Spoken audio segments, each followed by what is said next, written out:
Okay, friends, once again, welcome back and very good evening to everybody. I hope you all are safe, your family member, your relative, your parents, your friends, all are safe. And you are enjoying this new era, this new way of learning. Friends, we are discussing chapter number 13, that is a nucleus. આ ચેપ્ટરની અંદર પ્રારંભમાં આપણે ન્યુક્લિયસની અંદર protons અને ન્યુટ્રોન્સ હોય છે એવી વાત કરી. બંનેને સંયુક્તપણે ન્યુક્લિઓન કહેવાય એવું પણ ડિસ્કસ કર્યું. પરમાણુ ક્રમાંક, પરમાણુ ભારાંક અને ન્યુટ્રોન અંક કોને કહેવાય એની વાત કરી. માસ સ્પેક્ટ્રોમીટર વડે પરમાણુના દ્રવ્યમાનનું કઈ રીતે માપન થાય એની વાત કરી. આપણે એવું ભણ્યા કે માસ સ્પેક્ટ્રોમીટર આપેલા નમૂનામાંથી પરમાણુનું સરેરાશ દળ માપશે અને એના ઉપરથી આપણને સમસ્થાનિકો જેવી કઈ વસ્તુ હોય છે એવું ખ્યાલ આવ્યો. એટલે કે આઇસોટોપ્સ, ત્યારબાદ આઇસોટોન, આઇસોમર અને આઇસોબાર વિશે માહિતી મેળવી. ન્યુક્લિયસની ત્રિજ્યા અને ન્યુક્લિયસની ઘનતા વિશે વાત કરી. ત્રિજ્યા પરમાણુ ભારાંક પર આધારિત છે, પરંતુ ન્યુક્લિયસની ઘનતા પરમાણુ ભારથી સ્વતંત્ર છે એવું ડિસ્કસ કર્યું. ત્યારબાદ દળ ક્ષતિ અને બંધન ઉર્જા અને ન્યુક્લિઓન દીઠ બંધન ઉર્જાની વાત કરી. ન્યુક્લિઓન દીઠ બંધન ઉર્જા વર્સિસ પરમાણુ ભારાંકનો આલેખ આપણે દેખ્યો, વિચાર્યો અને એના ઉપરથી માલુમ પડ્યું કે Fe56 iron 56 is the most stable nucleus because એનો જે ન્યુક્લિયોન દીઠ બંધન ઉર્જા મહત્તમ હોય છે. ન્યુક્લિયર વિખંડન અને ન્યુક્લિયર સંલયનના ફંડામેન્ટલ્સ પણ એના પરથી જ આપણને ખ્યાલ આવ્યો. ન્યુક્લિયર બળ વિશે વાતચીત કરી. ન્યુક્લિયર બળો માટે કોઈ સમીકરણ સરળ સ્વરૂપનું મળતું નથી એવું પણ ભણ્યા. વિદ્યુત બળ અને ગુરુત્વાકર્ષી બળના સૂત્રો છે Gm1m2/r² અને Kq1q2/r², પણ ન્યુક્લિયર બળ જટિલ છે, એના માટે કોઈ સરળ સમીકરણ હોતા નથી. ત્યારબાદ નૈસર્ગિક રેડિયો એક્ટિવિટી, બેકવેરેલ એની શોધ કરી એની વાત કરી. રેડિયો એક્ટિવિટીની વાત કરી. રેડિયો એક્ટિવ વિકિરણ આલ્ફા બીટા ગામા વિશે વાત કરી. રેડિયો એક્ટિવિટીનો ક્ષય નિયતાંક શું છે એ ભણ્યા. રેડિયો એક્ટિવિટી માટેનો ચર ઘાતાંકીય નિયમ પણ ભણ્યા. અર્ધ આયુષ્ય સમય અને સરેરાશ જીવનકાળની પણ વાત કરી.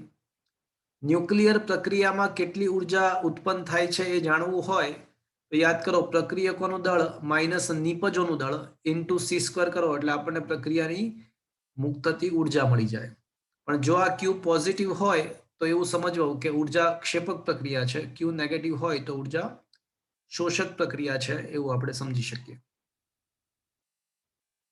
ત્યારબાદ ન્યુક્લિયર વિખંડનની વાત કરી. ચેડવેકે ન્યુટ્રોનની શોધ કરી. ત્યારબાદ ફર્મીએ એવું સૂચવ્યું કે કોઈ પ્રતાડિત કરવા માટે જો કોઈ સારામાં સારો પ્રક્ષિપ્ત કણ હોય તો તે ન્યુટ્રોન છે. મિટનર અને ફિશ નામના વૈજ્ઞાનિકોએ યુરેનિયમ 235 પર ન્યુટ્રોન્સ, થર્મલ ન્યુટ્રોન્સનો મારો ચલાવ્યો. આવા સંજોગોમાં યુરેનિયમ 235 ન્યુટ્રોનનું શોષણ કરી અને યુરેનિયમ 236માં કન્વર્ટ થઈ જાય. પણ યુરેનિયમ 236 જે હોય છે એ અસ્થાયી હોય છે અને પછી એનું વિખંડન, વિભંજન થઈ જતું હોય છે અને બે નવા ન્યુક્લિયસો રચાતા હોય છે. દરેક વખતે દરેક યુરેનિયમના વિખંડનથી એક સમાન જ પ્રકારના ન્યુક્લિયસો બને એવું જરૂરી નથી. આ ઉપરાંત ક્યારેક યુરેનિયમના વિખંડનથી નવા એક ન્યુટ્રોન બને, ક્યારેક બે આવે, ક્યારેક 3 કે ક્યારેક 4 ન્યુટ્રોન્સ પણ પેદા થતા હોય છે. પરંતુ એક યુરેનિયમના વિખંડનથી બે ન્યુક્લિયસ તો અસ્તિત્વ ધરાવે છે અને આ બે ન્યુક્લિયસો જે છે એ સામાન્યતઃ એમાંથી એકનો પરમાણુ ક્રમાંક 36ની આસપાસ હોય છે અને બીજાનો પરમાણુ ક્રમાંક 56ની આસપાસ હોય છે. પણ જો યુરેનિયમનો આખો નમૂનો લઈએ તો એ નમૂનાની અંદર વિખંડન થયા પછી દેખવામાં આવે તો આવા અલગ અલગ 60 પ્રકારના અલગ અલગ ન્યુક્લિયસો મળી શકે છે. કારણ કે પ્રત્યેક યુરેનિયમના વિખંડનથી જે નવા ન્યુક્લિયસો રચાતા હોય એ અલગ અલગ હોય છે. આવા 60 પ્રકારના ન્યુક્લિયસો મળી શકે. પણ હા, એક કન્ફર્મ્ડ વસ્તુ એ છે કે કાં તો પરમાણુ ક્રમાંક 36 ની આસપાસ હશે, કાં તો એનો 56 ની આસપાસ હશે. એક યુરેનિયમના વિખંડનથી 200 મિલિયન ઇલેક્ટ્રોન વોલ્ટ જેટલી પુષ્કળ ઉર્જા ઉત્પન્ન થાય છે. જો આ ઉર્જા આપણે કોઈ રીતે યુટિલાઇઝ કરી શકીએ, કોઈ અન્ય ઉર્જામાં રૂપાંતરિત કરી શકીએ, તો માનવજાત માટે ઉર્જાનો પ્રશ્ન બહુ મોટો વિકટ પ્રશ્ન છે. એનું ઘણું બધું સમાધાન થાય. આપણે એવું પણ ભણ્યા કે એક યુરેનિયમના વિખંડનથી ક્યારેક 2, ક્યારેક 3, ક્યારેક 4 નવા ન્યુટ્રોન ઉત્પન્ન થાય છે. સરેરાશ રીતે જો એવું સરેરાશ કાઢવામાં આવે તો એવું માલુમ પડે છે કે એક યુરેનિયમના વિખંડનથી 2.5 નવા ન્યુટ્રોન્સ ઉત્પન્ન થાય છે. પણ વિચારો, આ નવા ન્યુટ્રોન વળી પાછા બીજા યુરેનિયમના પરમાણુઓ સાથે અથડાય અને વળી પાછું વિખંડન કરાવે, તો આ વિખંડનની પ્રક્રિયા એક પછી એક ચાલ્યા જ કરે. Yes or no friends? Yes sir. તો જો આવું થાય તો આ ઘટનાને ન્યુક્લિયર ચેઇન રિએક્શન, ગુજરાતીમાં ન્યુક્લિયર શૃંખલા પ્રક્રિયા કહેવાય. એટલે માની લો કે આપણી પાસે કોઈ યુરેનિયમનો નમૂનો છે, તો એ નમૂનામાં આપણે ખાલી એક જ વખત ન્યુટ્રોનનો મારો ચલાવીશું, એક જ વખત. તો એ ન્યુટ્રોન કોઈ એક યુરેનિયમનું વિખંડન કરશે અને નવા 2.5 સરેરાશ રીતે 2.5 નવા ન્યુટ્રોન ઉત્પન્ન થાય. હવે નવા ન્યુટ્રોન નવા યુરેનિયમનું વિખંડન કરે, પાછા યુરેનિયમનું વિખંડન થાય એટલે પાછા નવા ન્યુટ્રોન્સ ઉત્પન્ન થાય, વળી પાછા એ નવા યુરેનિયમનું વિખંડન કરશે, આમને આમ ચાલ્યા કરશે. તો આ ઘટનાને ન્યુક્લિયર શૃંખલા પ્રક્રિયા કહેવાય. આ શૃંખલા પ્રક્રિયા જો આપણા કંટ્રોલમાં રહેતી હોય, આપણા કંટ્રોલમાં હોય, તો એમાં ઉત્પન્ન થતી ઉર્જાનો આપણે સુનિયોજિત રીતે એનો યુઝ કરી શકીએ, ઉપયોગ કરી શકીએ, અન્ય સ્વરૂપમાં કન્વર્ટ કરી શકીએ, તો આપણા માટે સારું છે. પણ જો આ જ પ્રક્રિયા આપણા કંટ્રોલની બહાર વહી જાય, તો એવા સંજોગોમાં પ્રચંડ બ્લાસ્ટ થાય અને આ ન્યુક્લિયર બોમ્બ બની જાય. મિત્રો, ન્યુક્લિયર રિએક્ટર પ્લાન્ટ અને ન્યુક્લિયર બોમ્બ બંનેનો સિદ્ધાંત સેમ જ છે. બંને ન્યુક્લિયર શૃંખલા પ્રક્રિયા, ન્યુક્લિયર વિખંડનના સિદ્ધાંત પર જ કામ કરે છે. પણ એકમાં આ શૃંખલા પ્રક્રિયા નિયંત્રિત સ્વરૂપમાં હોય છે અને એકમાં રિએક્ટર પ્લાન્ટમાં એ શૃંખલા પ્રક્રિયા નિયંત્રિત સ્વરૂપમાં હોય છે અને ન્યુક્લિયર બોમ્બની અંદર આ જ શૃંખલા પ્રક્રિયા અનિયંત્રિત સ્વરૂપે હોય છે. હવે ક્વેશ્ચન એવો થાય કે સાહેબ, આપણે ન્યુક્લિયર પ્લાન્ટ બનાવવો હોય અને આપણે જો આ પ્રક્રિયા જે છે એને આપણે નિયંત્રિત સ્વરૂપમાં કરવી હોય તો કઈ કઈ તકેદારીઓ રાખવી પડે? તો મિત્રો, ન્યુક્લિયર શૃંખલા પ્રક્રિયા જો તમારે સફળતા રીતે કરવી હોય, સફળ રીતે, તો 3-4 તકેદારીઓ રાખવી પડે. સૌથી પહેલી વાત કે યુરેનિયમ 235 વિખંડન થવાથી, એનામાં યુરેનિયમ 236 બને અને એનું વિખંડન થાય એટલે નવા ન્યુક્લિયસો પ્લસ ન્યુટ્રોન્સ બનશે. પણ આ જે ન્યુટ્રોન બને છે, એટલે કે યુરેનિયમ 236ના વિખંડનને કારણે જે નવા ન્યુટ્રોન્સ બને છે, એ ખૂબ જ ઝડપી હોય છે. એની ઉર્જા 2 મેગા ઇલેક્ટ્રોન વોલ્ટ હોય છે અને એટલા બધા ઝડપી હોય છે કે આપણે માની લો કે આપણી પાસે ચેમ્બર છે, ન્યુક્લિયર રિએક્ટર પ્લાન્ટની આ ચેમ્બર છે. તો આ ચેમ્બરની અંદર આ નવા ન્યુટ્રોન એટલા બધા ઝડપી હોય છે કે ચેમ્બરની બહાર ફેંકાઈ જાય છે. એટલે નવા યુરેનિયમનું વિખંડન કરતા પહેલા જ એ ચેમ્બરની બહાર ફેંકાઈ જાય છે. તો શું આ શૃંખલા પ્રક્રિયા આગળ વધી શકે?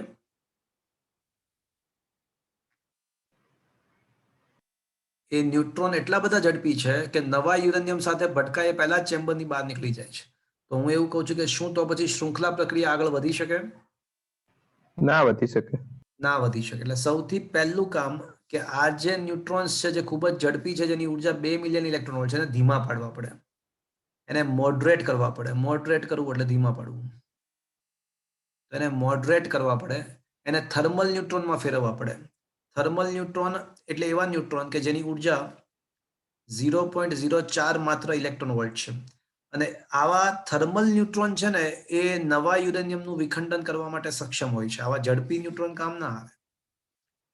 તો ઝડપી ન્યુટ્રોન્સને થર્મલ ન્યુટ્રોનમાં ફેરવવા પડે. એના માટે મોડરેટર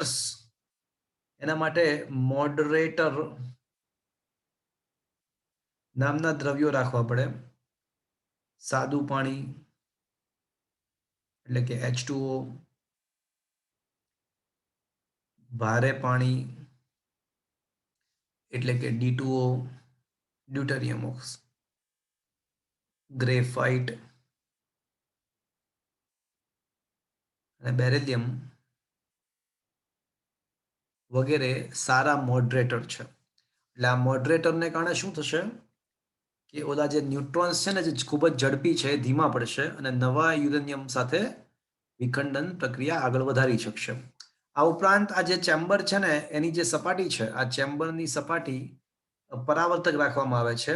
એ ન્યુટ્રોન પરાવર્તક બનાવવામાં આવે છે. એટલે ન્યુટ્રોન ચેમ્બરની દિવાલમાંથી બહાર જવાનો પ્રયત્ન કરે તો ભટકાઈને પાછા અંદર આવી જાય. આ દિવાલ ચેમ્બરની દિવાલ પરાવર્તક રાખવામાં આવે છે જેથી કરીને ન્યુટ્રોન્સ દિવાલ સાથે અથડાય તો ભટકાઈને પાછા અંદર આવી જાય.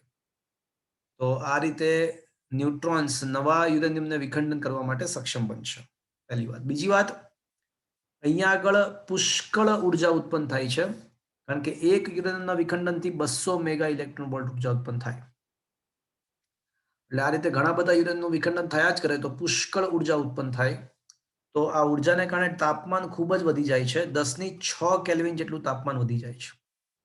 હવે આટલું બધું તાપમાન હોવાને કારણે એવું બની શકે ચેમ્બર આખી પીગળી જાય. તો એ ચેમ્બર ના પીગળે એટલા માટે શીતકો કુલન્ટ રાખવા પડે, જે આ ન્યુક્લિયર દ્રવ્યને ઠંડુ પાડે. તો કુલન્ટ તરીકે પાણી, પ્રવાહી સોડિયમ અને વાયુઓનો ઉપયોગ થાય છે. પ્રવાહી સોડિયમ, પાણી અને વાયુઓ વગેરે આ દ્રવ્યને, વિખંડનમાં રહેલા દ્રવ્યને કૂલ કરે, ઠંડા પાડે. ત્રીજી વસ્તુ મિત્રો, આપણને ખબર છે કે એક યુરેનિયમના વિખંડનથી સરેરાશ રીતે કેટલા નવા ન્યુટ્રોન ઉત્પન્ન થાય છે? એક વિખંડનથી નવા કેટલા ન્યુટ્રોન ઉત્પન્ન થાય છે? 60. ના, એ તો પતી ગયો. હવે એ તો એક યુરેનિયમના વિખંડનથી નવા 2.5 ન્યુટ્રોનની વાત કરું છું. વિખંડન દ્રવ્યમાં કેટલા નવા નવા અલગ અલગ ન્યુક્લિયસ છે એની વાત નથી કરતો હું. ન્યુક્લિયસોની વાત નથી કરતો, ન્યુટ્રોનની વાત કરું. તો એક યુરેનિયમના વિખંડનથી નવા કેટલા ન્યુટ્રોન બને છે સરેરાશ રીતે? 2.5. તો આ 2.5 ન્યુટ્રોન વળી પાછા શું કરશે? નવા યુરેનિયમનું વિખંડન કરશે. તો વળી પાછા બીજા કેટલા આવશે? 2.5 આવશે બીજા? હા કે ના? તો હવે 2.5 ગુણ્યા 2.5, તમે સમજ્યા આખી વસ્તુ? 2.5 ગુણ્યા 2.5 ન્યુટ્રોન ઉત્પન્ન થશે. વળી પાછી આ પ્રોસેસ આગળ વધે તો આના કરતાં પણ વધારે ન્યુટ્રોનની સંખ્યા વધવા લાગશે. તો આવું થયા કરે તો વિખંડનનો જે દર છે વધતો તો જશે કે ઘટતો જશે? વધતો હતો. 1 ન્યુટ્રોન આપાત કર્યો, 2.5 ન્યુટ્રોન પેદા થયા. વળી પાછા 2.5 નવા યુરેનિયમ સાથે ભટકાય તો નવા 2.5 ગુણ્યા 2.5 ન્યુટ્રોન ઉત્પન્ન થશે. અને આમને આમ ચાલ્યા કરે તો વિખંડન દર ખૂબ જ વધી જાય, બ્લાસ્ટ થઈ જાય. પણ એક ન્યુટ્રોનની સામે જો એક જ ન્યુટ્રોન ઉત્પન્ન થાય ને તો મજા આવે. 1 ન્યુટ્રોન આપાત થયો, 1 ન્યુટ્રોન ઉત્પન્ન થયો, વળી પાછો 1 ન્યુટ્રોન આપાત થયો, વળી પાછો 1 તો મસ્ત થાય. તો વિખંડન દર જળવાઈ રહે તો મજા આવી જાય. તો મિત્રો, કોઈ પણ તબક્કે ઉત્પન્ન થતા ન્યુટ્રોન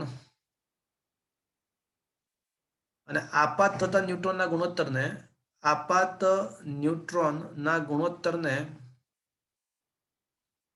ગુણોત્તરને મલ્ટીપ્લિકેશન ફેક્ટર કહે છે. શું કહેવાય? મલ્ટીપ્લિકેશન ફેક્ટર, અને ગુણાંક અંક કહેવાય.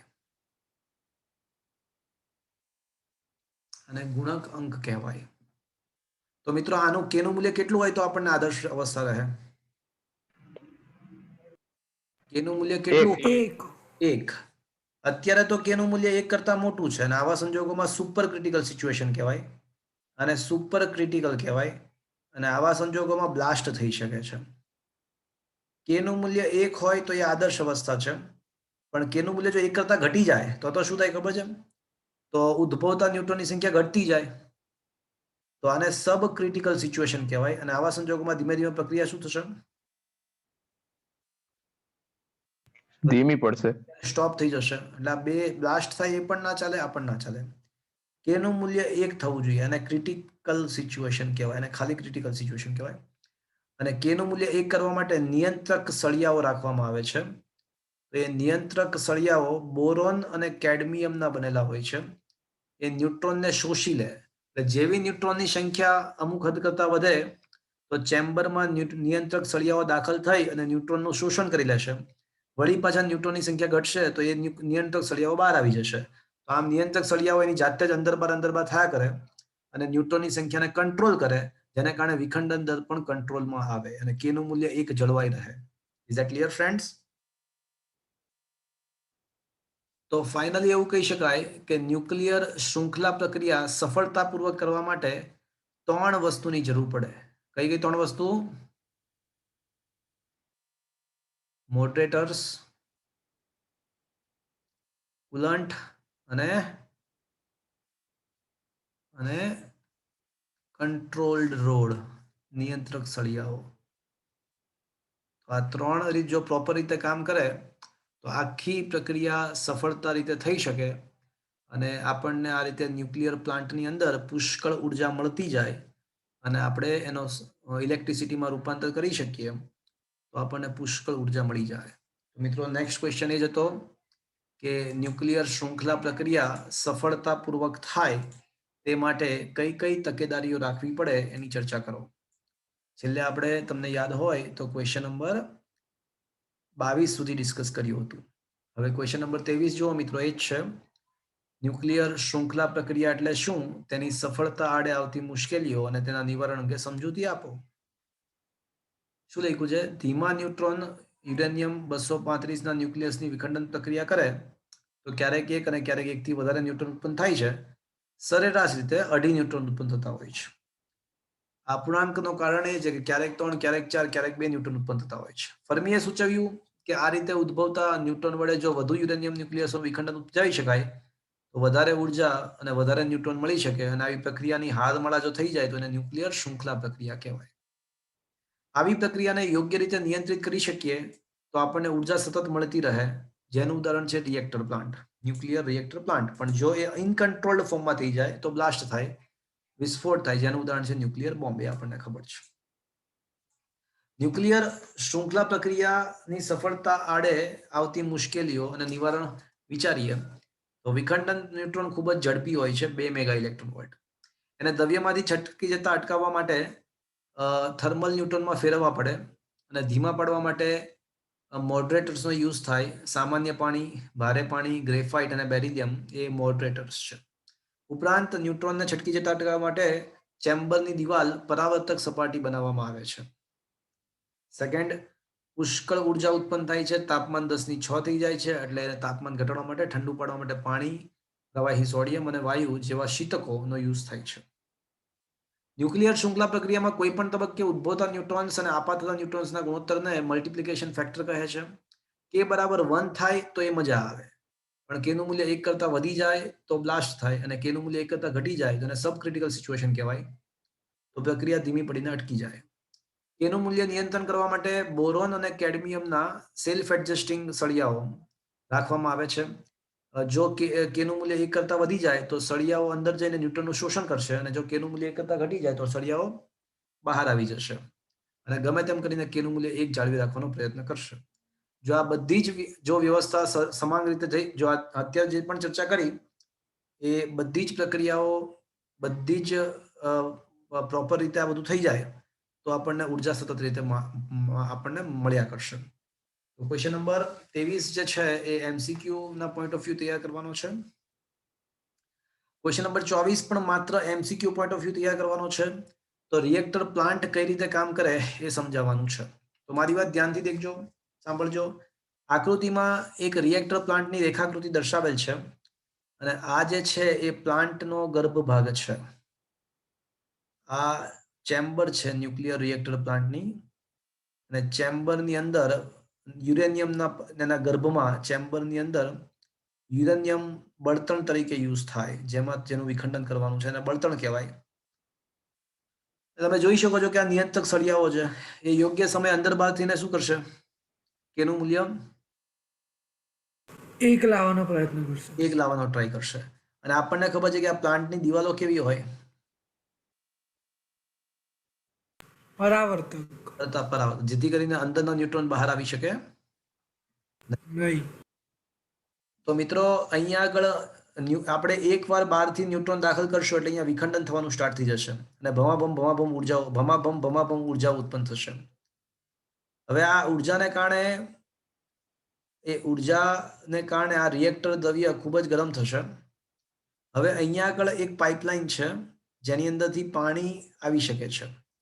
તો અહીંથી પાણી છે ને ચેમ્બરમાં એન્ટર થશે, પણ ચેમ્બરમાં એટલી બધી ગરમી છે કે પાણીનું શેમાં રૂપાંતર થઈ જશે? વરાળમાં. તો આ વરાળ અહીંયા બહાર નીકળશે અને વરાળને થોડી ઠંડી પાડીશું અને વરાળને આપણે ટર્બાઇન, અહીંયા ટર્બાઇન છે, આ વરાળ ટર્બાઇન તરફ જોયું. તો આ ટર્બાઇન છે એટલે વરાળ શું કરશે? ટર્બાઇનને ફેરવશે અને વરાળ ઠંડી પડી જાય ટર્બાઇનને ફેરવતા, તો વરાળમાં શેમાં રૂપાંતર થઈ જશે? પાછું પ્રવાહીમાં. પાણીમાં રૂપાંતર. વળી પાછું આ પ્રોસેસ ચાલ્યા કરે. ખબર પડી તમને આખી વસ્તુ? એટલે શું થશે કે અહીંથી પાણી દાખલ કર્યું, રિએક્ટરમાંથી બહાર નીકળતી તો વરાળ બની જશે, વરાળ ટર્બાઇનને ફેરવશે અને વરાળને પાછી ઠંડી પાડી દઈશું એટલે પાછી એ પાણી બની જશે અને આમને આમ ચાલ્યા કરશે. અને દર વખતે ટર્બાઇન ફરે રાખશે અને ટર્બાઇન બે મેગ્નેટની વચ્ચે રાખેલું છે, તો શું ઉત્પન્ન થવા લાગશે મિત્રો? બે મેગ્નેટની વચ્ચે ટર્બાઇન ફરે, ગૂંચળું ફરે તો શું થાય? ફ્લક્સ. હા, તો ગૂંચળા સાથે સંકળાયેલું ફ્લક્સ બદલાય તો શું થાય? EMF. હા, ઇલેક્ટ્રિસિટી જનરેટ થાય. સમજ્યા મિત્રો? એસી જનરેટર યાદ આવે છે ને? એસી જનરેટર.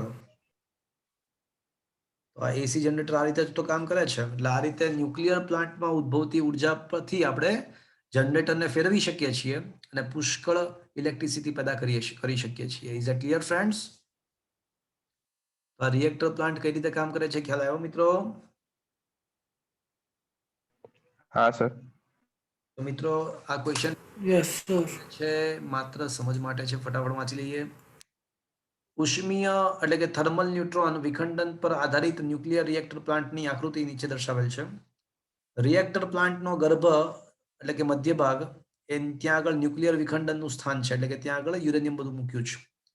યોગ્ય સ્વરૂપમાં રચીને રાખેલા બળતણ એટલે આ ચેમ્બરની અંદર બળતણ હોય, બળતણ એટલે યુરેનિયમ વગેરે. મોટા ભાગે બળતણ તરીકે સમૃદ્ધ યુરેનિયમ હોય છે. યુરેનિયમ કરતા વધુ માત્રામાં યુરેનિયમ હોય તેવો સમૃદ્ધ યુરેનિયમ યુઝ કરવામાં આવે છે. ચલો, એટલે બળતણની અંદર બળતણ દ્રવ્ય તરીકે યુરેનિયમનો યુઝ થાય. હવે શું લખ્યું છે? આ ગર્ભમાં ન્યુટ્રોનને ધીમા પાડવા માટે મોડરેટર્સ હોય છે. ગર્ભની આસપાસ લીકેજ અટકાવવા માટે પરાવર્તક સપાટીઓ હોય છે. વિખંડનથી મુક્ત થતી ઉષ્મા યોગ્ય શીતક દ્વારા દૂર કરાઈ અને બધાને ધારણ કરતું પાત્ર રેડિયોએક્ટિવ નિપજોને લીક થતું રોકે છે.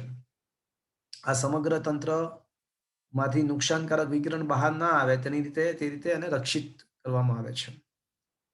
ન્યુટ્રોનનું પુષ્કળ શોષણ કરી શકે તેવા બોરોન અને કેડમિયમના સળિયાઓ પણ રાખવામાં આવે છે, જેના વડે આપણે રિએક્ટર પ્રક્રિયા ધીમી પાડી અને બંધ કરી શકીએ. હવે કામ કઈ રીતે કરે? તો શીતક ઉષ્માને કાર્યકારી તલમાં પહોંચાડે છે, વરાળ ઉત્પન્ન કરે છે અને આ વરાળ ટર્બાઇનને ચલાવે છે.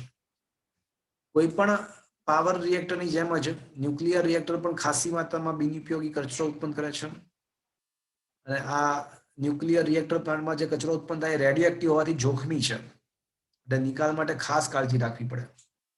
રિએક્ટરના સંચાલન અને ખર્ચાયેલા બળતણની સંભાવના અને પુનઃ પ્રક્રિયામાં કરવામાં વિસ્તૃત સલામતીના પગલાઓ લેવા જોઈએ. આ સલામતી પગલાઓ ભારતની પરમાણુ ઉર્જા કાર્યક્રમનું એક વિશિષ્ટ લક્ષણ છે. રેડિયોએક્ટિવ કચરાનું રૂપાંતર ઓછા એક્ટિવ અને અલ્પજીવી દ્રવ્યમાં કરવાની શક્યતાના અભ્યાસ કરવામાં અત્યારે આવી રહ્યો છે. એવું કહેવા માંગે છે કે આ રિએક્ટર પ્લાન્ટમાં જે યુરેનિયમ વપરાઈ જાય ને પછી એનું વિખંડન થયા પછી જે નવા દ્રવ્યો આવે છે ને એ પણ રેડિયોએક્ટિવ છે.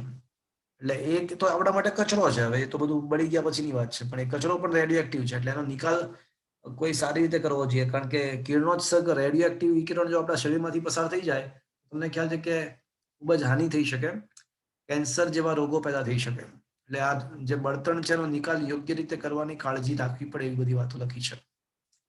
મિત્રો આ સિવાય આ વિખંડનની વાત અહીંયા પતી ગઈ. હવે તાપ ન્યુક્લિયર સંલયન પ્રક્રિયાઓ સૂર્યમાં જે થાય છે, જેને કારણે આપણે સૂર્યમાંથી મળતી ઉદ્ભવતી ઉર્જા છેક પૃથ્વી સુધી પહોંચે છે.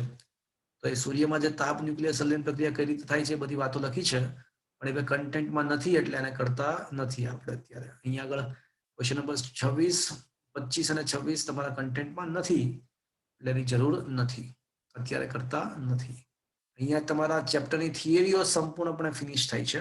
હવે થોડા દાખલાઓ ડિસ્કસ કરીએ, બાકી રહેલા બધા જ દાખલાઓ આપણે ડિસ્કસ કરી લઈશું. આજે જે 2 થિયરી ક્વેશ્ચન ચલાવ્યા એ બંને ક્વેશ્ચન્સ તમારે માત્ર સમજ માટે છે. એક્ઝામ પોઈન્ટ ઓફ વ્યૂ એ માત્ર એમસીક્યુ દ્રષ્ટિએ તૈયાર કરવા. થોડા દાખલાઓ બાકી છે, ડિસ્કસ કરી લઈએ મિત્રો.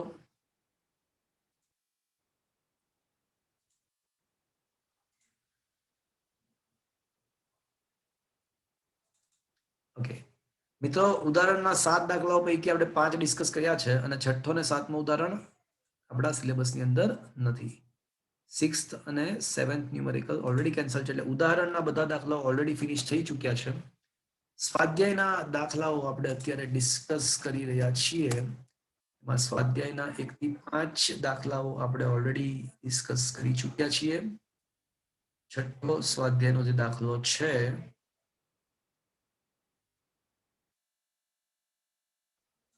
સ્વાધ્યાયનો જે છઠ્ઠો દાખલો છે એ કેન્સલ્ડ છે.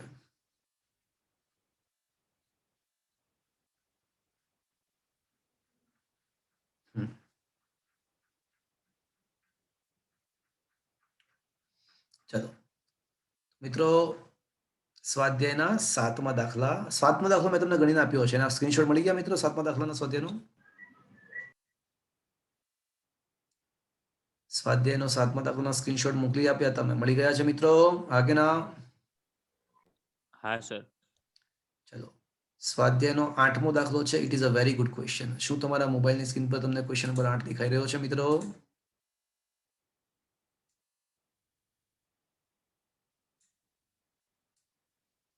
હા સર. ઓકે, બહુ મસ્ત દાખલો છે મિત્રો, સમજજો. સજીવના શરીરમાં રહેલા કાર્બન આઇસોટોપના 1 ગ્રામ દળમાંથી પ્રતિ મિનિટે 15 વિભંજન થાય છે. એટલે માણસ જ્યારે જીવતો હોય ત્યારે માણસની અંદર જે કાર્બન છે એ પણ રેડિયો એક્ટિવ હોય છે અને 1 ગ્રામ નમૂનામાં પ્રતિ મિનિટ 15 વિખંડન થાય છે. હવે માણસ જ્યારે મરી જાય તો પછી ધીમે ધીમે ધીમે આ વિખંડનનો દર ઘટતો જાય છે. એટલે માણસ જીવતો હોય ત્યારે કેટલો હોય એના શરીરમાં જે કાર્બન છે એનો વિખંડનનો દર પ્રતિ મિનિટ 15, અને માણસ મરી જાય પછી આ વિખંડન દર ક્રમશઃ ઘટતો જાય. હવે નવી વાત, સિંધ પ્રદેશોની ખાણમાં વસવાટ કરતી મોહેન્જોદડો સંસ્કૃતિનો નમૂનો, એટલે આપણે સિંધ પ્રાંતમાં જે મોહેન્જોદડો સંસ્કૃતિ હતી તેનો નમૂનો લીધો, એટલે નમૂનાનો મતલબ મનુષ્યના અવશેષો લીધા. તો એ મનુષ્યના અવશેષોમાં જે કાર્બન છે એમાં 1 ગ્રામમાં પ્રતિ મિનિટ 9 વિખંડન થાય. થવા કેટલા જોઈતા હતા મિત્રો? 15. પણ હવે તો બધા મરી ગયા છે ને, તો એ વિખંડન દર ઘટી ગયો છે. અત્યારે કેટલો થઈ ગયો છે? 9.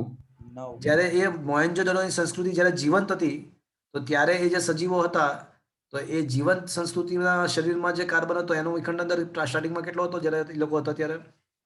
15 હશે. 15 હશે. અને અત્યારે આપણે જે અવલોકન કર્યું એ કેટલું મળ્યું આપણને?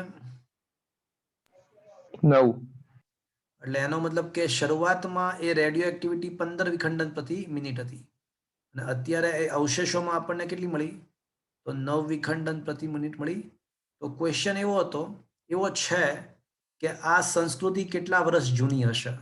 તો કઈ વાંધો નહીં, એ 15 નું 9 થાય એ માટેનો સમય શોધી કાઢો તો આપણને મોહેન્જોદડોની સંસ્કૃતિ મળી જશે એનો સમયગાળો. હા કે ના?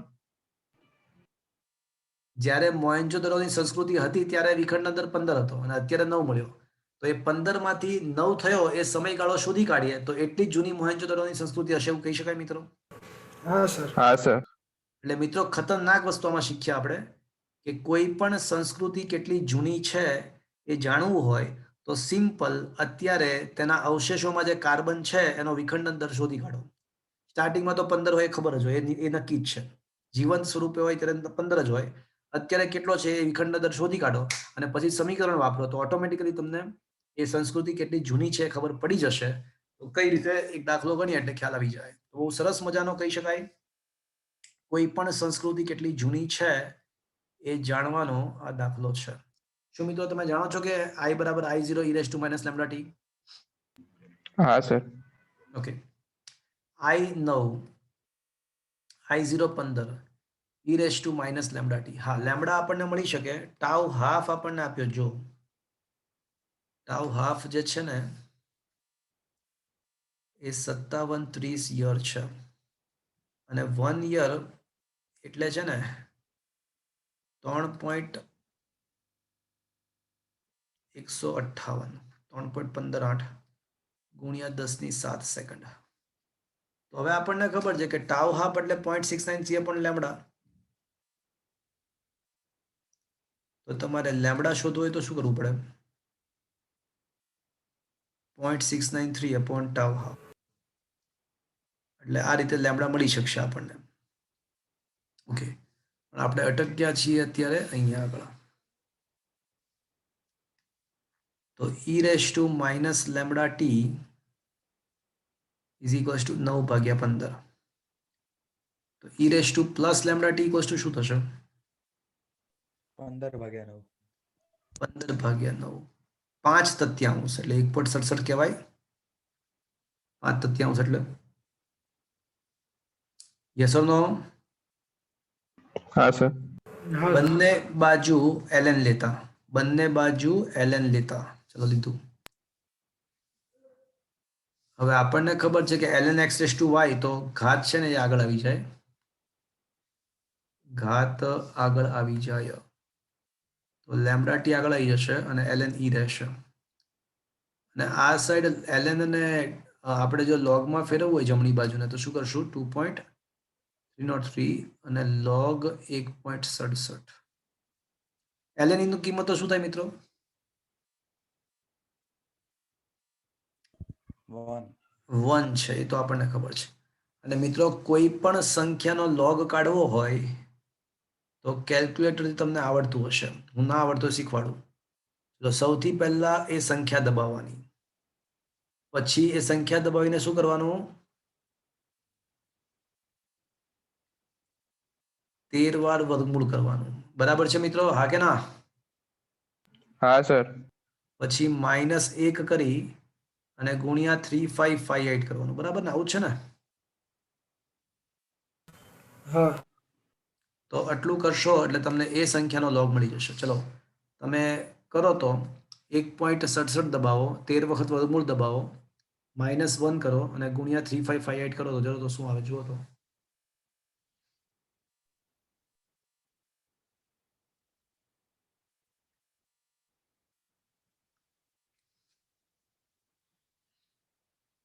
શું આવે છે બોલો? 1.67 13 વખત વર્ગમૂળ -1 ગુણ્યા 3558 કરો શું આવે છે? 0.2027। શું આવે છે? 0.2227। 0.2227. ઓકે. 2227। હા એટલે 2227 થયું ને.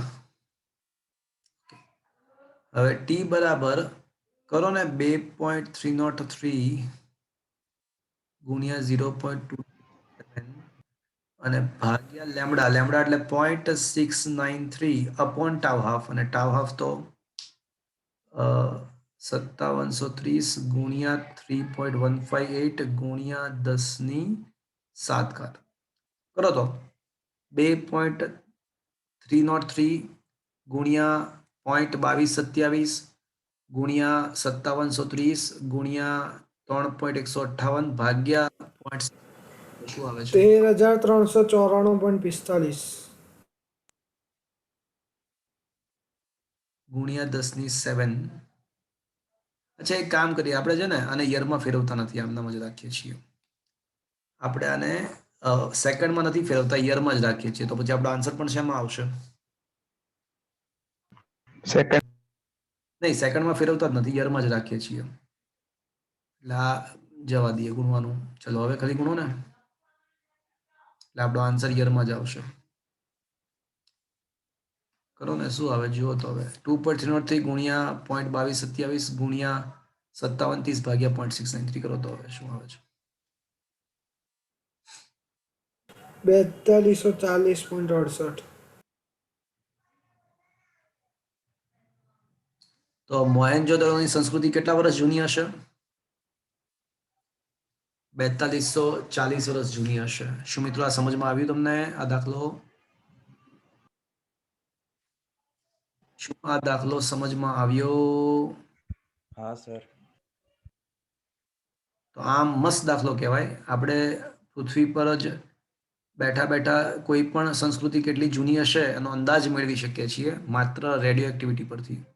આયા બાત સમજ મેં? હા કે ના તો બોલો. हाँ सर આવે છે જવાબ? જુઓ તો કેટલો આવે છે આપણે અહીંયા આન્સર. આપણે તો 4240 આવ્યું ને. હા 4225 આવે છે. સમજ્યા? તો હા આપણે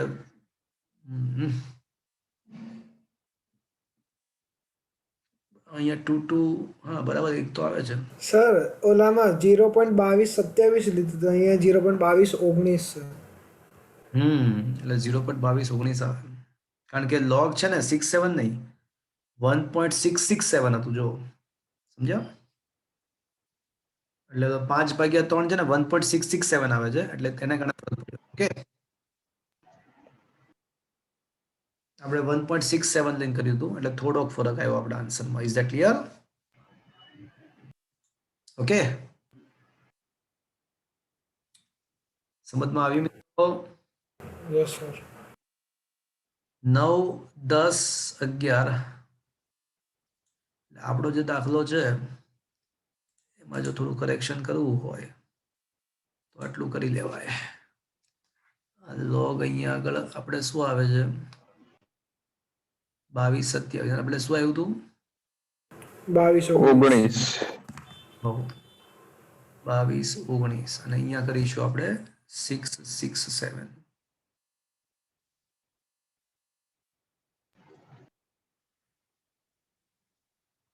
તો 2219 કરી નાખીએ અને પછી સાદુરૂપ આપીએ તો આપણો જવાબ લગભગ આવી જશે 4225. જો તો હવે શું આવે છે 2.3 ગુણ્યા 0.2219 ગુણ્યા 5730 અને ભાગ્યા કરો તો શું આવે છે જરાક જુઓ તો.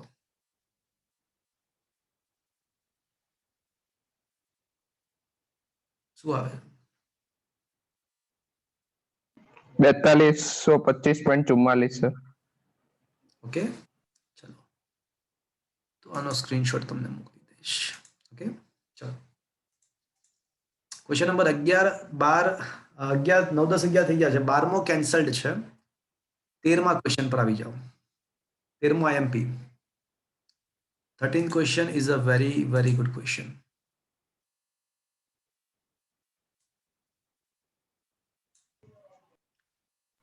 નવ 10 11 થઈ ગયા છે. 12મો કેન્સલ્ડ છે. 13મો ક્વેશ્ચન હું કરાવી રહ્યો છું and that is a very important question. શું કહે છે કે રેડિયો એક્ટિવ ન્યુક્લિયાઇડ 6 કાર્બન 11 નું બોરોન 5 બોરોન પ્લસ પોઝિટ્રોન પ્લસ ન્યુટ્રોનમાં રૂપાંતર થાય છે. ઉપરોક્ત પ્રક્રિયામાં પોઝિટ્રોનની મહત્તમ ઉર્જા આપેલી છે 0.960 મેગા ઇલેક્ટ્રોન વોલ્ટ છે. 6 કાર્બન 11 અને 5 બોરોન તટસ્થ પરમાણુના દ્રવ્યમાન આપેલા છે. પરમાણુના દ્રવ્યમાન આપણને આપેલા છે. તો ઉપરયુક્ત પ્રક્રિયાનું ક્યુ મૂલ્ય શોધવાનું. તો મિત્રો એક થિયરી તમારા સિલેબસમાં હતી છતાં પણ મેં કરાવી હતી કે કોઈ પણ રેડિયો એક્ટિવ પ્રક્રિયાનું ક્યુ મૂલ્ય શોધવું હોય તો શું કરવાનું યાદ છે? પ્રક્રિયકોનું દળ એટલે કાર્બનના ન્યુક્લિયસનું દળ માઇનસ નિપજોનું દળ. નિપજ તરીકે બોરોનનું ન્યુક્લિયસ છે, નિપજ તરીકે પોઝિટ્રોન પણ છે અને પોઝિટ્રોન એ ન્યુટ્રિનો દળ ના હોય. ન્યુટ્રિનો તો અવગણ્ય દળ ધરાવે છે એટલે એનું દળ ના હોય. ઇન્ટુ 6 કરી દેવાનું. યાદ છે મિત્રો? એક પ્રોબ્લેમ છે. આ સૂત્ર વાપરવામાં એક પ્રોબ્લેમ છે. આ સૂત્રમાં આ જે દળ છે કોના દળ હોવા જોઈએ? ન્યુક્લિયર પ્રક્રિયામાં ન્યુક્લિયસોના દળ આવે. તો આ જે દળ છે ન્યુક્લિયસોનું દળ હોવું જોઈએ. કાર્બન ન્યુક્લિયસ અને બોરોન ન્યુક્લિયસનું દળ. પણ કમ વખત અહીંયા આપણને રકમમાં શું આપ્યું છે? परमाणु પરમાણુનું દળ આપ્યું છે. એટલે સૌથી પહેલા તમારે શું કરવું પડશે કે કાર્બનના ન્યુક્લિયસનું દળ શોધવા માટે કાર્બનના પરમાણુનું જે દળ હોય ને એમાંથી 6 ઇલેક્ટ્રોનનું દળ બાદ કરવું પડે. કારણ કે પરમાણુમાંથી ઇલેક્ટ્રોનનું દળ બાદ કરી નાખો તો તમને ન્યુક્લિયસનું દળ મળી જાય. બરાબર છે મિત્રો? કાર્બનમાં કેટલા ઇલેક્ટ્રોન્સ હોય? 6, એટલે એમાંથી 6 ઇલેક્ટ્રોન બાદ કરવા. અને એ જ પ્રમાણે બોરોનના ન્યુક્લિયસનું દળ તમારે શોધવું હોય તો બોરોનના પરમાણુના દળમાંથી કેટલા ઇલેક્ટ્રોન બાદ કરવું? 5. 5 ઇલેક્ટ્રોન. તો હવે આ બધી કિંમત ઉપર મૂકી દઈએ તો હવે ક્યુ બરાબર શું આવશે? માસ ઓફ કાર્બન પરમાણુ minus 6 mass of electron minus mass of boron પરમાણુ minus minus plus 5 mass of electron અને માઇનસ માસ ઓફ ઇલેક્ટ્રોન તો છે જ. એટલે આ બંને કિંમતો મૂકી અને ઇન્ટુ સી સ્ક્વેર. તો હવે થઈ જશે માસ ઓફ કાર્બન પરમાણુ માઇનસ માસ ઓફ બોરોન પરમાણુ અને minus 2 times mass of electron, કારણ કે 6 માંથી 5 જાય એટલે -7 પ્લસ 5 એટલે -2 તો રહેશે જ ઇન્ટુ સી સ્ક્વેર. ચલો આ મિત્રો સમજમાં આવ્યું તમને? Is that clear? હવે બરાબર છે, પરમાણુ દ્રવ્યમાન આવી ગયું સૂત્રમાં. Is that clear? અહીંયા સુધી પહોંચ્યા મિત્રો? Yes sir. પરમાણુનું દળ આપ્યું છે ને એને કારણે ક્વેશ્ચન અગત્યનો બને છે. સૂત્રમાં ન્યુક્લિયસનું દળ હોય, આપણને પરમાણુ દળ આપ્યું એટલે સૌથી પહેલા પરમાણુ દળમાંથી ઇલેક્ટ્રોન દળ બાદ કરી ન્યુક્લિયસનું દળ મેળવવું પડે. હવે બધી કિંમતો મૂકી નાખો. ચલો કરો, તો હું જે કરું ફટાફટ કરો. 11.11.434 માઇનસ 11.009305 માઇનસ ઇલેક્ટ્રોનનું દળ મિત્રો કેટલા યુ છે ખબર છે તમને? ઇલેક્ટ્રોનનું દળ જોઈ લો કેટલા હોય છે. તમને રકમમાં નથી આપી પણ આપશે, એક્ઝામમાં આપશે, ડોન્ટ વરી. અને પોઝિટ્રોનનું દળ ઇલેક્ટ્રોનના દળ જેટલું જ હોય એટલે તો અહીંયા એમ લખ્યું છે. ઇલેક્ટ્રોન દળ કેટલું આપ્યું ખબર છે કોઈને? 0.00 શું આપ્યું છે? 0. ઇલેક્ટ્રોનનું દળ કેટલું હોય છે યુમાં જુઓ તો જરાક. છે 0.000548. 548 યુ. એટલે 2 ગુણ્યા 0.000548 બધું યુમાં આન્સર આવશે ઇન્ટુ સી સ્ક્વેર. લખવાનું ખરા સી સ્ક્વેર પણ કરવાનું નહીં. કરવાનું શું? આ જે પણ આન્સર 931.5. 5 વડે ગુણી નાખો એટલે સી સ્ક્વેર નીકળી જશે અને મિલિયન ઇલેક્ટ્રોન વોલ્ટ આવી જશે. Is that clear? તો શું આવે જો તો આ બધા બાદબાકીનો આન્સર શું આવે છે? 8.76 છે છેલ્લો આન્સર. ના આવે, ખોટી વાત છે.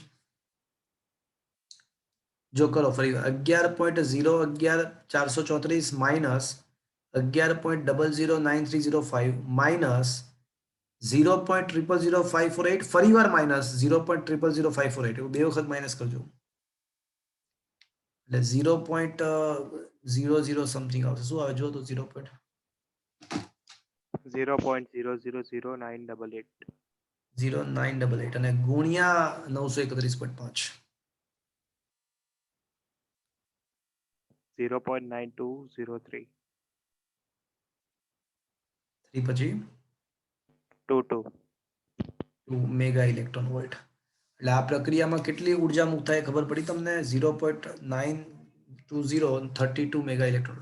અને એ પૈકી મોટાભાગની ઉર્જા કોણ લઈ જશે? જો 0. અહીંયા 920 નહીં, આ 960 આવશે. જો અહીંયા કંઈક તમે મિસ્ટેક કરી છે. બાદ બાકીમાં ભૂલ છે. 0.001033 આવે છે. 0.001033 અને કરો તો ગુણ્યા 931.5. બોલો શું આવે છે? 0.0010. શું કહો છો? 0.9622. 0.9622. હવે બરાબર. તો મિત્રો 0.9622 આપણને મળી. એ પૈકી 0.96 તો કોણ લઈ જશે? એ પૈકી 0.96 તો કોણ લઈ જશે? પોઝિટ્રોન. એટલે ક્વેશ્ચન એ પણ છે કે આ મૂલ્યને પોઝિટ્રોન સાથે કમ્પેર કરો તો કહેવાનું કે ભાઈ આ પ્રક્રિયામાં જે પણ કઈ ઉર્જા મળે છે એ પૈકી મોટા ભાગની ઉર્જા તો કોને મળી જાય છે? પોઝિટ્રોનની ગતિ ઉર્જા સ્વરૂપે ઉત્પન્ન થઈ જાય છે. બસ એટલે કમ્પેરિઝન થઈ ગઈ. Is that clear friends? શું આ દાખલો સમજમાં આવ્યો? हाँ सर. આમાં શીખવાનું એ હતું કે ન્યુક્લિયર પ્રક્રિયાનો જે ઉર્જા છે ને ક્યુ, એમાં ક્યુમાં તો કોનું દ્રવ્યમાન આવે? એ તો ન્યુક્લિયર પ્રક્રિયા, ન્યુક્લિયસ સાથે સંકળાયેલી પ્રક્રિયા છે ને, તો એમાં ડેફિનેટલી કોના દળ આવે? ન્યુક્લિયરમાં પણ કમબખત આ દાખલામાં આપણને આપ્યું હતું શું? પરમાણુ દળ. એટલે આપણે શું કર્યું સૌથી પહેલા કે પરમાણુ દળમાંથી ઇલેક્ટ્રોન દળ બાદ કરીએ એટલે આપણને ન્યુક્લિયસનું દળ મળે અને પછી આપણે દાખલો ગણ્યો. શું આ સમજમાં આવ્યું મિત્રો? हाँ सर. તો ઇટ્સ અ ગુડ ન્યુમેરિકલ. આ સેમ મેથડ જ છે, એમાં કઈ ફરક નથી. શું મિત્રો આ દાખલો સમજમાં આવ્યો? ચલો 14મો ક્વેશ્ચન પાછો કેન્સલ્ડ છે.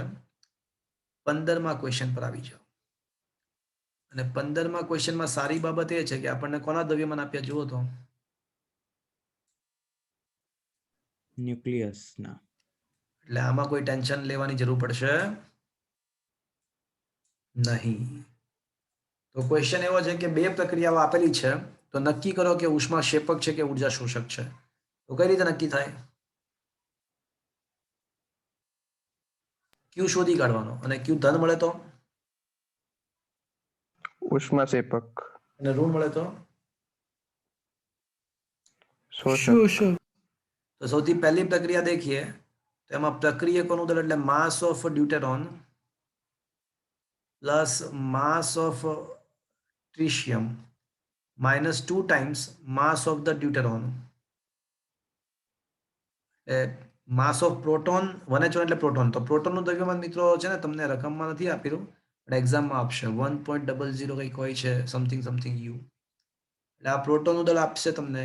ટ્રિશિયમનું દળ તો ઓલરેડી આપેલું જ છે, ટ્રિશિયમનું તો ઓલરેડી આપણને આપેલું છે, અને ડ્યુટેરોનનું પણ આપેલું છે. એટલે બધી કિંમતો મૂકો અને ઇન્ટુ c² લખવાનું કરા, પણ કરવાનું શું?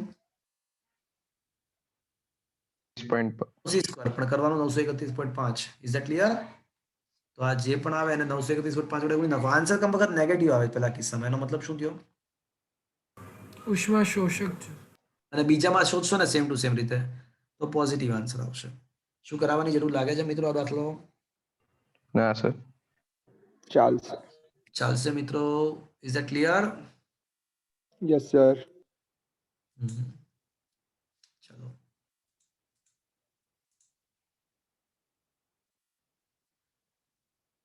સોળમો ક્વેશ્ચન એ જ છે કે શું ઉર્જાની દ્રષ્ટિએ એવું પોસિબલ થઈ શકે જાતે ને જાતે કે આયન 56 નું 2 એલ્યુમિનિયમ 13 માં રૂપાંતર થઈ જાય, એવું શક્ય બની શકે? તો જો પ્રક્રિયા ઉષ્માક્ષેપક હોય ને તો એ આપમેળે શક્ય છે, પણ જો પ્રક્રિયા ઉષ્મા શોષક હોય તો એ આપમેળે ના થઈ શકે, એમાં આપણે ઉર્જા આપવી પડે. તો ક્વેશ્ચન એવો છે કે શું આ પ્રક્રિયા શક્ય છે? એક કામ કરીએ આપણે, છે ને વળી પાછું આજ કરીએ કે પ્રક્રિયકોનું દળ માઇનસ નિપજોનું દળ માસ ઓફ એલ્યુમિનિયમ 2 વખત અને ઇન્ટુ c² કરવાનું. એલ્યુમિનિયમનું દળ પણ આપેલું છે અને પ્રક્રિયકનું દળ પણ આપેલું છે, અને અહીંયા આગળ કશું લખ્યું નથી એટલે ન્યુક્લિયસનું છે એવું સમજવું. કશું લખ્યું નથી એટલે ન્યુક્લિયસનું જ સમજવું. બસ તો આ કરવાનું અને જોવાનું કે શું થાય છે. તો જવાબ નેગેટિવ આવે છે. તો એનો મતલબ શું થયો? આ प्रक्रिया उष्मा शोषक પ્રક્રિયા આપણે થઈ શકશે કે નહીં થઈ શકે? ना થઈ શકે. ના થઈ શકે. તો શું મિત્રો આ દાખલો જાતે આપી દઉં? Is that clear?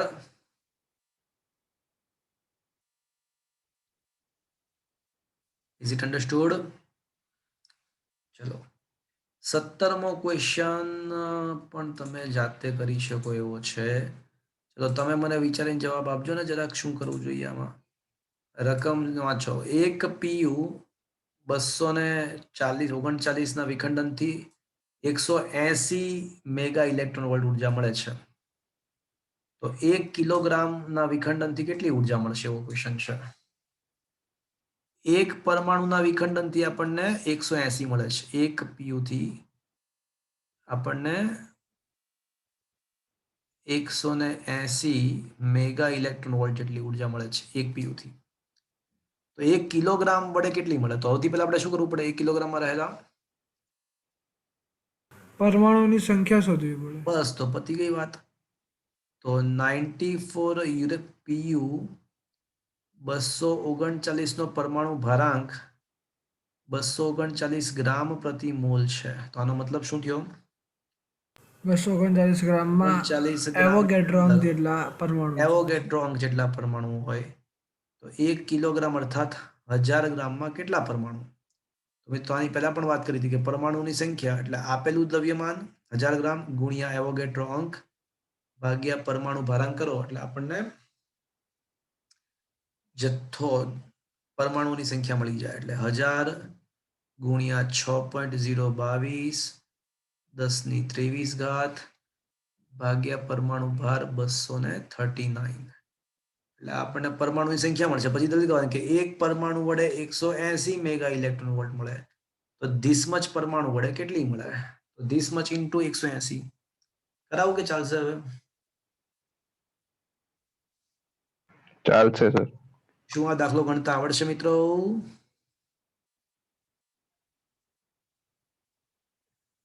તો Yes, sir. શોધી કાઢવાની અને પછી લખવાનું કે એક પરમાણુથી 180 તો આટલા પરમાણુથી કેટલી મળશે? તો ગુણ્યા 180 કરો એટલે આપણો જવાબ આવશે.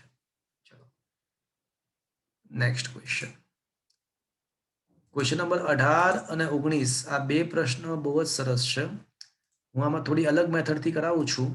તમે છે ને હું જે મેથડ અત્યારે લખાવું છું આ બંને પ્રશ્નમાં એ સ્ક્રીનશોટ મોકલાવીશ અને જરાક લખી નાખજો ને પછી તમે તમારા નોટ્સની સામેની સાઈડ જગ્યાઓ છે જ તો તમે લખી નાખજો.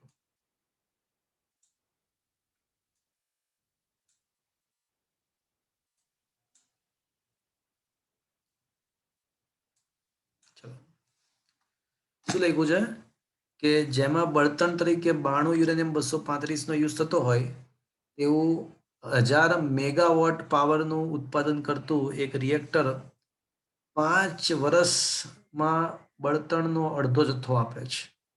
પણ રિએક્ટર 80% સમયમાં જ કાર્યરત છે. તો સૌથી પહેલા એક કામ કરીએ, રિએક્ટર કેટલા સમયમાં કાર્યરત છે શોધીએ. તો રિએક્ટર પ્લાન્ટનો કાર્યરત સમય કેટલો હશે? તો કેટલા સમય એને કામ કર્યું હશે? તો કે ભાઈ આમ તો 5 વર્ષ કામ કર્યું છે પણ એ ખાલી કેટલા સમય દરમિયાન? તો કે ભાઈ એના 80% જ તે. એટલે 80% એટલે 0.8 ગુણ્યા 5 એટલે ખરેખર ઇફેક્ટિવલી કેટલો સમય કાર્ય કર્યું કહેવાય એને? 4 વર્ષ. આ સમજમાં આવ્યું મિત્રો? Is that clear?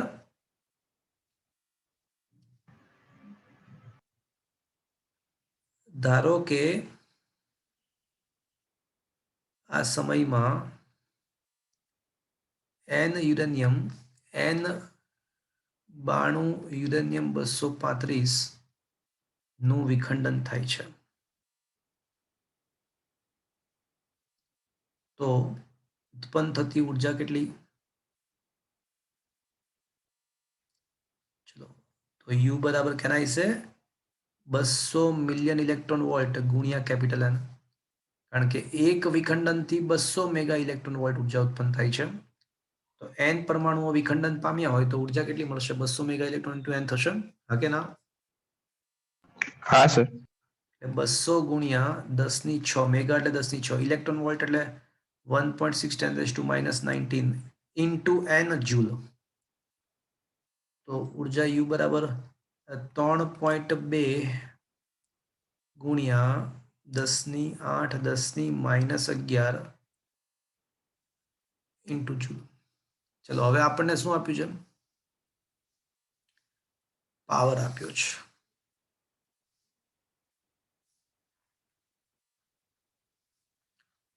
તો સમય શોધ્યો, ઉર્જા શોધી. હવે પાવર બરાબર શું મિત્રો? ઉર્જા ભાગ્યા સર. ઉર્જા ભાગ્યા સમય. એટલે power is equals two U/T.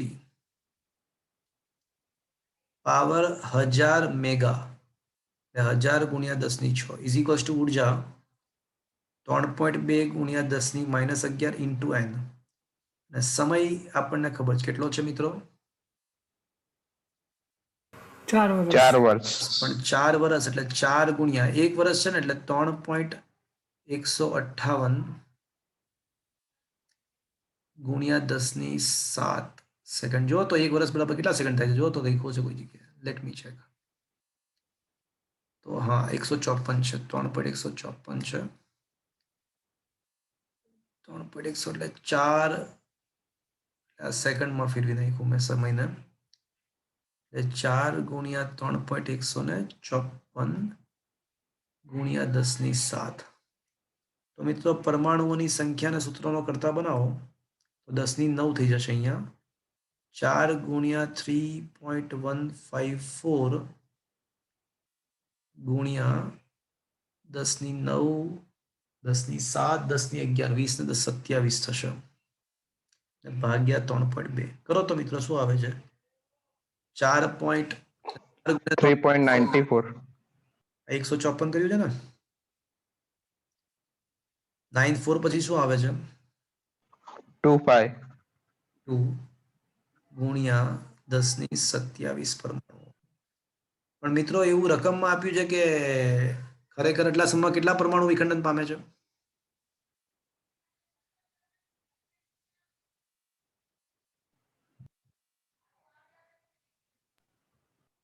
આ જથ્થો આપેલું છે કે પ્રારંભિક જથ્થાનો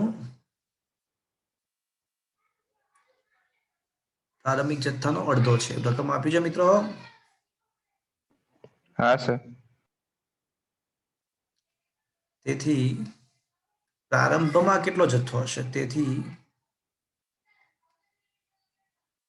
પ્રારંભિક જથ્થો કેટલો હશે? તો n0 બરાબર 2 × n લખી નાખું મિત્રો. આનું ડબલ કરી નાખું. કરો તો આનું ડબલ હવે 3.942 નું ડબલ કરો. શું આવે છે? 7.885. 5 ગુણ્યા 10⁻27. હવે છે ને મારે દ્રવ્યમાન શોધવાનું છે. બળતણમાં રહેલું દ્રવ્યમાન શોધવાનું છે. તો મિત્રો આ તો આપણને પરમાણુઓની પ્રારંભિક સંખ્યા મળી. હવે દળ શોધવું છે. યુરેનિયમ 235 નો પરમાણુ ભાર 235 ગ્રામ પ્રતિ મોલ. એટલે એનો મતલબ એવો થયો કે હેડ્રો અંક 1 મોલ જથ્થો હોય ને તો એનું દ્રવ્યમાન 235 ગ્રામ છે. તો n0 પરમાણુ દળ કેટલું? તો એ દ્રવ્યમાન ઇઝ ઇક્વલ્સ ટુ n0 ગુણ્યા 235 ભાગ્યા એવોગેડ્રો અંક. 7.885 ગુણ્યા 10⁻27 ગુણ્યા 235 ભાગ્યા 6.022 10⁻23. કરો તો 7.885 ગુણ્યા 235 કરો અને ભાગ્યા 6.022 કરો.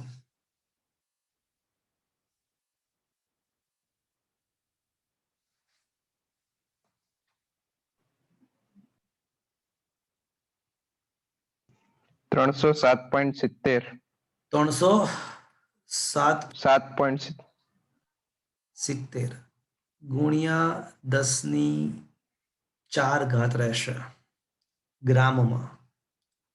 તો 3077 ગુણ્યા 10⁻³ ગ્રામ એટલે 3077 કિલોગ્રામ. એટલે એ જે જથ્થો છે એ આટલો હશે. તો મિત્રો આ દાખલો સમજમાં આવ્યો આખો? સમજમાં આવ્યો? એટલે આપણે કિલોગ્રામમાં પ્રારંભમાં કેટલો જથ્થો હશે શોધવાનું હતું. આવે છે જવાબ? જોવા દો તો જવાબ બરાબર આવી જાય છે આપણો. 3077 આન્સર આવ્યો. શું આન્સર આવે છે? હા 3078 આવ્યું. જો ઇઝ ધેટ ક્લિયર ફ્રેન્ડ્સ? શું આ દાખલો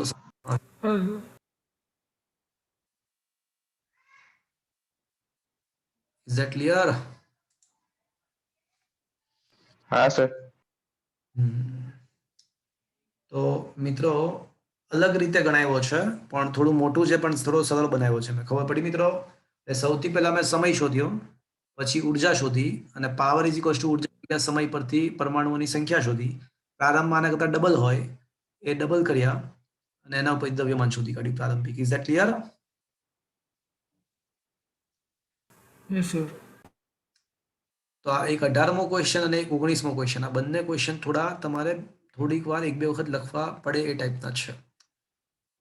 18મો ખાસ, 19મો તો પાછો સહેલો જ છે. પણ શું મિત્રો આ ક્વેશ્ચન સમજમાં આવ્યો? હા સર. ચલો હવે 19મો પ્રશ્ન.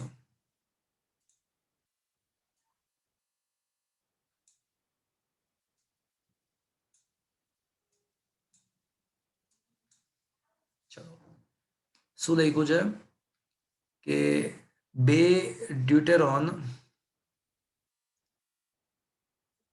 1H2 plus 1H2 gives you 2He3 plus 0 neutron 1 plus 3.27 mega electron volt. આ પ્રક્રિયા પરથી સ્પષ્ટ છે કે બે ડ્યુટેરોન ના સંલયનથી મળતી ઉર્જા કેટલી છે? કોઈ કહેશે મને બે ડ્યુટેરોન ભેગા થાય તો કેટલી ઉર્જા પ્રાપ્ત થઈ આપણને? જુઓ તો પ્રક્રિયામાં 3.27 મેગા ઇલેક્ટ્રોન. મિલી ક્લિયર? પણ આપણે કેટલા કિલોગ્રામ ડ્યુટેનનું સંલયન કરવાનું છે? બે નહીં પણ 2 કિલો 2 કિલોગ્રામ. એટલે 2 નું સંલયન થાય તો 3.27 મળે, પણ 2 નું નહીં, મારે તો 2 કિલોનું સંલયન કરવાનું છે. એક કામ કરીએ, 2 કિલોમાં કેટલા છે ને એ શોધી કાઢીએ. 1H2 નો પરમાણુ ભાર 2 ગ્રામ પ્રતિ મોલ છે. મતલબ કે 2 ગ્રામ જથ્થામાં એવોગેડ્રો અંક જેટલા પરમાણુ હશે. તો અહીંયા તો કેટલા ગ્રામ છે આપણી પાસે? 2000. તો 2000 ગ્રામમાં રહેલા પરમાણુ સંખ્યા. તો તેથી કહી શકાય કે 2 કિલોગ્રામ જથ્થામાં રહેલ ડ્યુટેરોનની સંખ્યા n બરાબર 2000 ગુણ્યા એવોગેડ્રો અંક ભાગ્યા 2, એટલે 1000 ગુણ્યા 6.022 10⁻23. અર્થાત આપણને જથ્થો મળી ગયો. કેટલો જથ્થો મળશે? 6.022 10⁻26. હવે દલીલ કરીશું કે બે ડ્યુટેરોન વડે પ્રાપ્ત થતી ઉર્જા કેટલી છે? 3.27 મેગા ઇલેક્ટ્રોન. 3.27 mega electron. તો અહીંયા તો કેટલાનું સંલયન થવાનું છે? 6.022 ગુણ્યા 10⁻26 ડ્યુટેરોન છે.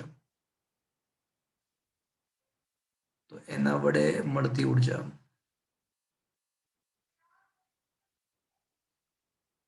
કેટલી હશે? તો હવે આપણને ઉર્જા મળી ગઈ 6.022. આખો થિયોરેટિકલ દાખલો છે, ખબર પડી તમને? આગળનો દાખલો પણ એવો જ હતો. મેગા ઇલેક્ટ્રોન વોલ્ટ ભાગ્યા 2. તો કરો તો શું આવે છે? 6.022 ગુણ્યા 3.27 9.845. હા, હજી પણ કરવું પડશે. 10⁻26 10⁻6 અને ઇલેક્ટ્રોન વોલ્ટ ને પાછું જૂલમાં ફેરવવાનું અને ભાગ્યા 2.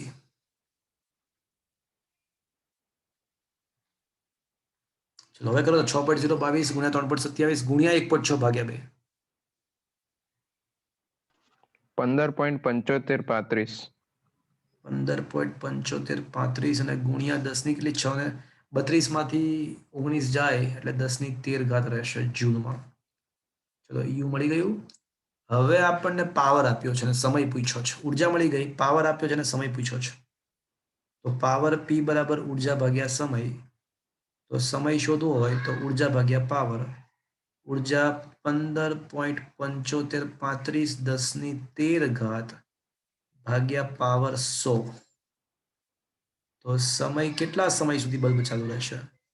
તો 15.75 ગુણ્યા 10⁻11 સેકન્ડ અથવા 1.575 ગુણ્યા 10^12 સેકન્ડ સમય સુધી બલ્બ ચાલુ રહેશે.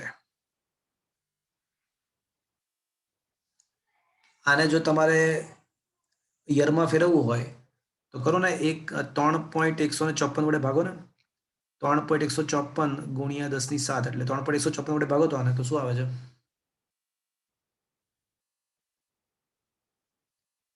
અને 3.154 વડે ભાગો તો 0.4994. ગુણ્યા 10^7 એટલે 5 રહેશે યર. તો યરમાં ફેરવવું હોય તો આવો આન્સર આવે. હવે જ આન્સર જુઓ તો મિત્રો બંને.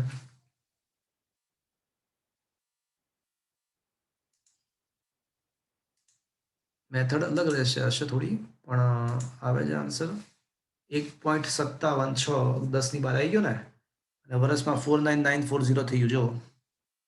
જો 4.994 10^4 આવી ગયો એક્ઝેક્ટ. જો પરફેક્ટ છે દાખલો.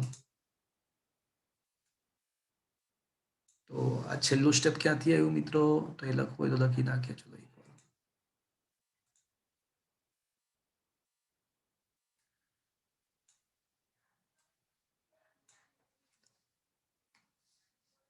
તો ટી બરાબર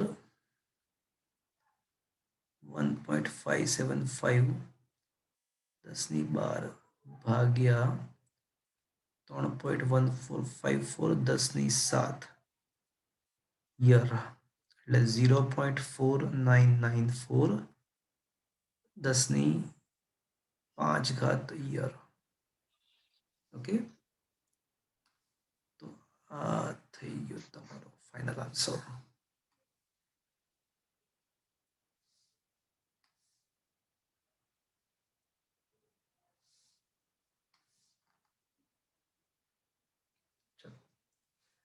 તો મિત્રો આનો પણ હું સ્ક્રીનશોટ તમને મોકલી આપીશ. થોડી અલગ મેથડથી કરાવ્યો છે, પણ સરળ બનાવ્યો છે. Is that clear friends? Question number 20, and that is the last numerical of the whole chapter because આપણે 21નું ક્વેશ્ચન ઓલરેડી ડિસ્કસ કરી ચૂક્યા છીએ. તો ક્વેશ્ચન નંબર 20 ક્વેશ્ચન એવો છે કે બે ડ્યુટેરોન ન્યુક્લિયસને 2 ફર્મી ત્રિજ્યાના ઘનગોળા તરીકે લેવામાં આવે તો જ્યારે તેઓ અથડાશે, હેડ ઓન સંઘાત કરશે, ત્યારે ઉર્જા અંતરાય કેટલો હશે? તો જ્યારે બંને ડ્યુટેરોન એકબીજાની સાથે હેડ ઓન અથડામણ કરે તો ગતિ ઉર્જાનું સંપૂર્ણપણે સ્થિતિ ઉર્જામાં રૂપાંતર થાય, અને એ જે સ્થિતિ ઉર્જા હોય એને જ ઉર્જા અંતરાલ કહેવાય. એ સ્થિતિ ઉર્જાને જ ઉર્જા અંતરાલ કહેવાય. એટલે ઉર્જા અંતરાલ શોધો, ધેટ ઇઝ ઇક્વલ્સ ટુ શું શોધવું? સ્થિતિ ઉર્જા. સ્થિતિ ઉર્જા શોધવી. ઓકે, તો તમારે છે ને આટલું બધું લખાણ લખવાની જરૂર નથી. તમારે ખાલી એટલું જ લખવાનું કે જ્યારે બંને ડ્યુટેરોન હેડ ઓન સંઘાત કરશે ત્યારે તેમના તંત્રની સ્થિતિ ઉર્જાને ઉર્જા અંતરાલ કહેવાય. તો સ્થિતિ ઉર્જાને જ ઉર્જા અંતરાલ કહેવાય ને એવું કહી અને સ્થિતિ ઉર્જા શોધી કાઢવાની. તો સ્થિતિ ઉર્જાનું સૂત્ર શું છે મિત્રો બે વિદ્યુતભાર માટે? કે Q1 Q2 upon R. પણ તમે વિચાર કરીને મને કહો કે આ બંને વચ્ચેનું અંતર કેટલું હશે અત્યારે? જો ત્રિજ્યાને આપણે R કહેતા હોઈએ તો તેમની વચ્ચે 2R. R ડેશ કેવું પડશે, અને R ડેશ તરીકે શું આવશે મિત્રો અંતર તરીકે? 2R. સમજ આવ્યું મિત્રો? 9 × 10⁻⁹ બંને ડ્યુટેરોનનું દ્રવ્યમાન 1.6 એનો વર્ગ અને ભાગ્યા 2 R તરીકે 2 ફર્મી એટલે 2 × 10⁻15. આનું સાદુરૂપ આપો એટલે જૂલમાં આન્સર આવે. એને ઇલેક્ટ્રોનમાં ફેરવું હોય તો ફેરવી શકે. આમાં કશું છે નહીં. આમાં આટલું બધું લખાણ લખવાનું નથી, ખાલી એટલું જ લખવાનું છે કે જ્યારે હેડ ઓન સંઘાત થાય ત્યારે તંત્રની સ્થિતિ ઉર્જાને જ અંતરાલ કહેવાય. પછી સ્થિતિ ઉર્જા શોધી કાઢવાની. Is that clear?